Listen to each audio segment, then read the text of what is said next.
Welcome back everyone to another video. In today's video, we're going to be taking a look at another Magnus Carlsen game. Today he's facing off against Ruslan Ponomaryov. I probably totally butchered that, but he's a Ukrainian GM. I believe he was World Chess Championship at one point in the early 2000s. But this was a beautiful game by Magnus Carlsen, and he plays some very interesting moves this game. So we're going to get right into it.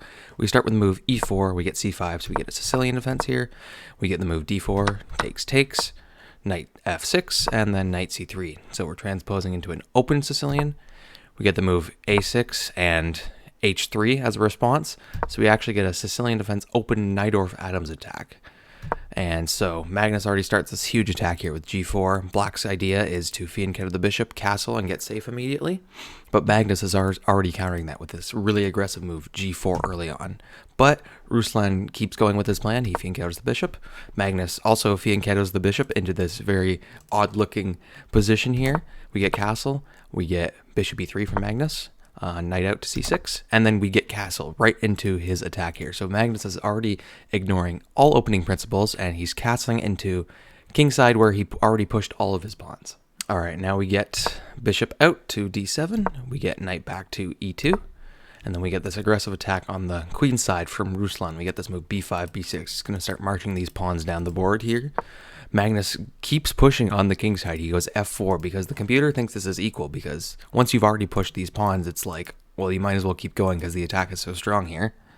And we get this aggressive b4 to try and remove this knight here from c3. Jumps into the center. We get take, and then we get knight a5 from Ruslan to try and control this square. And then we get this interesting move from Magnus.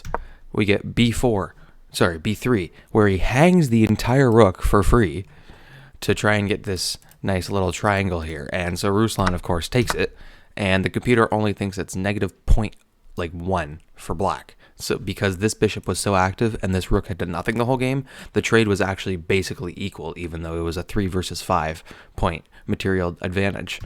So we get rook c8 from Ruslan, attacking this pawn, putting pressure on the c-file.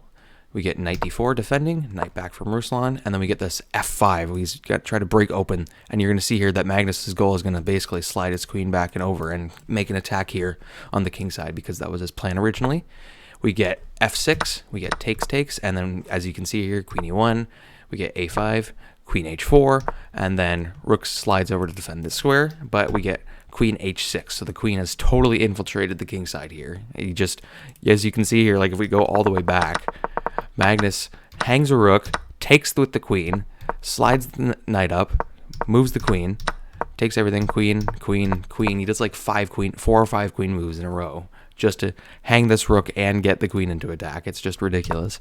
So we get rook g7, blocking line of sight. We get g5, trying to open up the center, open up the f-file. Make an attack here with the rook. Knight jumps into c5 from Ruslan, and then we get this move, knight c6 from Magnus. So we get takes, and it's actually now worse for black because the king is totally still open here. We have attacks here coming. So we get the move f5, locking this down, and then we get this move bishop d4 from Magnus. Queen slides over, rook e1 from Magnus, pushes the pawn to defend, but little did you know, Magnus is going to sacrifice the rook. We get a brilliant move from Magnus, and if you take, you're going to get pinned, and you're going to get brutalized here, which is what happens. We get takes, and we get bishop d5 from Magnus, rook over to defend. We're pushing this pawn. We're going to try and promote here. King slides over. We take the rook. Queen defends, and Magnus makes a little bit of an error here. You're actually supposed to go something like bishop f6 because you cut the king off totally. He literally has like no escape squares now, except for like here, which is still going to get brutalized anyways. So slides the bishop all the way back. King tries to make a run for it.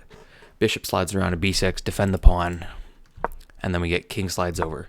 Queen slides back from Magnus, and then Ruslan makes an error here. It's now +4 for white when originally it was +1 only, and now we get this attack here. We get a battery here on the knight. Queen slides back, but now we can take the knight with check, and you can't take back in this position because if you take back, it's about to be mate in 2. But unfortunately, Ruslan decides, I'm going to take back, and it is now mate in 2. See if you can find it.